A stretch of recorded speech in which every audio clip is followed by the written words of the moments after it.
Jesus said, "Peace I leave with you. My peace I give to you. Do not let your hearts be troubled, and do not let them be afraid." In the name of the Father, and of the Son, and of the Holy Spirit. Amen. By the time Jesus spoke these words to his disciples at the Last Supper, they had been with him for nearly 3 years. And they were grateful for this offer, for this gift he was going to leave them, this gift of peace. If there was one thing that marked Jesus, was his essence, it was peace. That sense of calm, that sense of courage that marked why they were with him. It was their reason. They first glimpsed it at the Sermon on the Mount. St. Matthew tells us about it in 3 chapters. They had just completed a very successful tour of the Galilee, the 12 of them plus Jesus, healing and teaching. It was successful in the sense that a great many people began to follow Jesus at that point. Just literally follow him around, trace his steps, begging him for this and begging him for that. Now, they weren't all healed. There were just a handful of people who were, in fact, healed. Why the crowds? Why so many people? What was it that attracted them to Jesus? It's hard to define, but there was something about him that made you feel good simply by being in his presence. You've met people like that. And you've met people who are just the opposite. And so they wanted to be near him because it seemed to be the right place for them. But the crowds could get oppressive from time to time. And on this day, Jesus said to his disciples, "Let's leave them behind. Come with me." So they went up on the hillside, on the mount, St. Matthew calls it, and there they sat down. It must have been a beautiful day, maybe even the spring, because they were there a long time, 3 full chapters long in St. Matthew. And the Sermon on the Mount consists of much more than simply the Beatitudes. Blessed are the poor in spirit, blessed are the meek. Much more than that. Jesus taught them many things, and in the middle of the teaching, he looked at them and he said, "Now I want to point something else out to you. I want to let you know that you should never be anxious. Do not be afraid." He says, panic, anxiety are your worst enemy. Now, they knew they had a lot of enemies. They were living in the 1st century of the Roman Empire, and they were getting in the crosshairs of the religious leaders of Jerusalem as well. Enough people were now aware of Jesus and his movement that it was kind of dangerous to be a part of that movement, or might be. But that's not what Jesus was talking about. He was saying, do not be anxious in here, inside. Don't panic.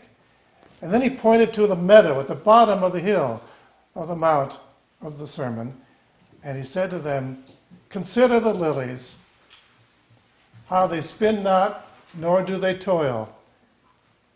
Yet I assure you that Solomon in all his glory was not arrayed like one of these." Those of us privileged to live in the Hudson Valley can understand what was going on there. How can you not look out at a day like this and not feel awe, feel that calm, feel that confidence, and even that courage inside? Well, they looked back at Jesus, and they saw something in his eyes. They saw that peace that St. Paul says passes all human understanding. They saw it there. They knew they could trust him. And no matter what the empire did, no matter what the religious leaders were up to, they knew that Jesus could take it because he had that quality. They didn't have a word for it yet. It was a calmness and a confidence and a courage inside that they could see in his eyes. Many years later, after the Last Supper, and when it was time for the first evangelist to put pen to paper and try to convey to future generations, to you and me, what it was like to walk with Jesus, to be right there with him. What was it about him that really justified those extravagant claims of divinity and resurrection and healing, all the rest of it. What was the essential quality of Jesus? And that evangelist centered on a story. It was based on an event that happened to all of them. Again, the crowds were pressing Jesus, and again, he'd had just about enough of it. So he said to the disciples, we'll get into a boat. They got into a little boat, and they went out into the Sea of Galilee. And they rowed out there, and a storm came up, and the winds were blowing, the waves were high, and Jesus was asleep through the whole thing. And the disciples woke him up and said, Master, don't you care what's going to happen to us? And he said, nothing's going to happen to you. He stood up, and the waves calmed down, and the winds abated.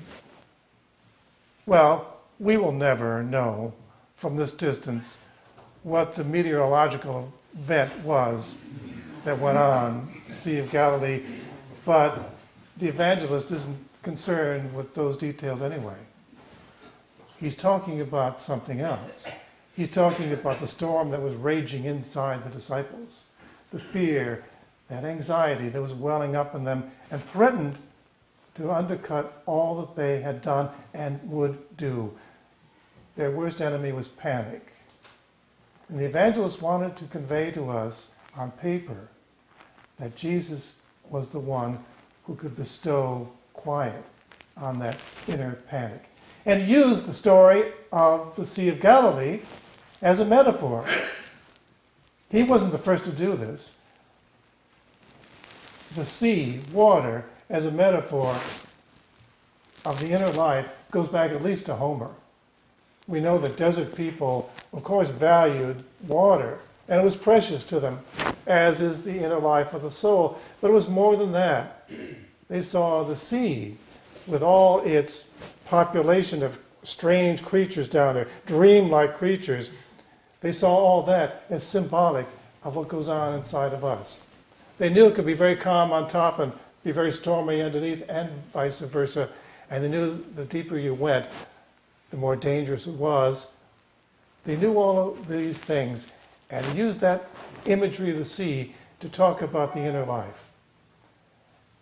Let me stretch out now and talk a little bit about Homer to illustrate how the early peoples would have heard this imagery of the sea. In fact, Barbara's reading from the book of Revelation. St. John the Divine also uses the water flowing from the throne of God. Again, ancient peoples would have understood that to mean we're talking about the life of the soul that comes from the throne of God. Homer, back in the 8th century, wrote his 2 books. We've all read them or read about them or read the Cliff Notes version of them at some point. Iliad and Odyssey. The Iliad takes place on land. It's the story of the Greeks who have gone off to Troy to fight a pointless war. They know it's a pointless war. It's a war being fought simply to assuage the egos of the kings.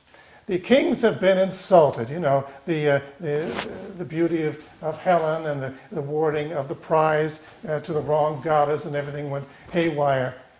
It was a very frivolous reason for going to war. If there's a very good reason, I'm not quite sure what it is, but this was a very frivolous one. And the Greeks didn't like it, but they went because they were loyal. So there they find themselves outside the walls of Troy in Asia Minor, far from home. They're there 10 years. And the way that Homer describes the war at Troy, modern scholars say, really amounts to a treatise against war. Homer, in the 8th century BC, was standing up in a very brave way and saying, war is pointless. The scenes, the battle scenes that he describes, well, they're the 8th century version of Saving Private Ryan. Makes you want to walk out of the theater. It's horrible stuff. And the comments that the warriors make about the war and how pointless it is are repetitive. And so we know that Homer didn't approve of what was going on, and neither did the Greeks. Well, at the end of the 10 years, the Greeks win. They have victory, but it's victory at a very high price. All their best warriors had been slaughtered. Achilles is dead, all the rest of them. What was the point of all this? They have a little more bullion, a little more silver, a little more gold, but what was the point of all that death and all that devastation? And Troy is destroyed as well. So the Greeks sail away with victory, but without peace. Then Book 2 begins, the Odyssey. And whereas Book 1 was Greeks in search of victory, Book 2 is a story of one Greek in search of peace. It takes place on the sea, or in Homer's memorable phrase, the wine-dark sea, right? So Odysseus sails for 10 years, another 10 years at sea. And the sea is a dreamlike place. It's the sea of the inner life. It's full of wild creatures, cyclops and sirens and Circe and all these irrational beasts and things. Just like our dreams are, unsummoned and uncontrollable. And the big lesson that Odysseus learns down there on the sea, in the inner life, is that the weapons of war are of no use on the inside. You cannot force anything. You cannot bludgeon your soul. It's not going to work. It takes other skills, other craft, in order to live the inner life with richness. And that's what Odysseus is learning on the wine-dark sea for that 10-year period. Well, he learns what you and I might call peace. He learns calmness. He is calm. And he learns courage. He straps himself to the mast as he sails past the sirens. He learns some craftiness, too, in order to, bolster his courage. He knows what to do. He has that peace. And finally, at the end, he lands back in Ithaca, and he emerges from the boat. He's away from the sea now. And he meets his shepherd, the man he was put in charge of his farm 20 years ago. And the man does not recognize Odysseus, who's in disguise, and thinks he's a foreigner, and he accords him the hospitality due a foreigner, and he takes him around the farm. And as they walk around, the man, the shepherd, shows Odysseus what he's done with his property. It turns out this man, the shepherd, has been an excellent steward. Without anybody overlooking his shoulder and watching him or checking the books or doing an audit, he's done it all honorably and right. He's been an excellent steward of Odysseus' property. And the man also tells Odysseus, who he thinks is a stranger, about the young boy, Odysseus, and how brave he was, clearly revealing how much he loved him, his faithfulness and loyalty to his master, which is not flagged over 20 years. Well, as they're walking along, they encounter Argus. Argus is the puppy that Odysseus left behind 20 years ago, having just acquired him, just trained him a bit, and never had a chance to enjoy him.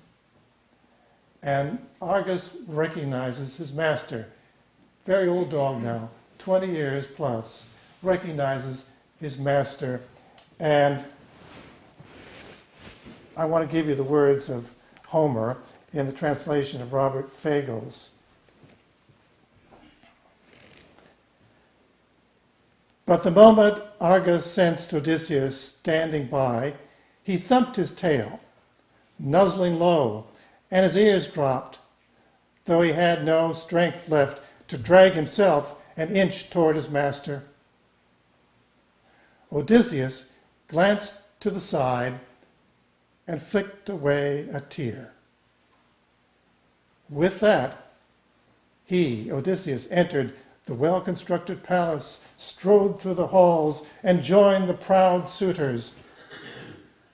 But the dark shadow of death closed down on Argus's eyes the instant he saw Odysseus 20 years away.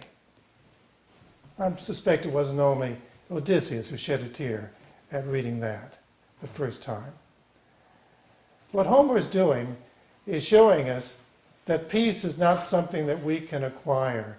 That calmness and courage that runs deep is not something we can earn, even on the wine-dark sea, not even after years and years of exploring the inner life. It is a gift. Peace is a gift, and it's a gift of the soul. We know that Odysseus has peace. We don't yet know he has a soul until this moment. But the tear is the sign of a soul, and it's also the signal to Odysseus to start battle and change the world. So he goes into the well-constructed palace and takes on those suitors who've been eating up all his property for all these years. He takes them on. Odysseus has peace. He has that calm and courage that's required, but he also has the soul that will see him through. Jesus said to his disciples, "Peace I leave with you. My peace I give to you. Do not be afraid." Jesus gave them calm and courage, and he gave them tears. The largest Christian organization dedicated to world relief is called World Vision.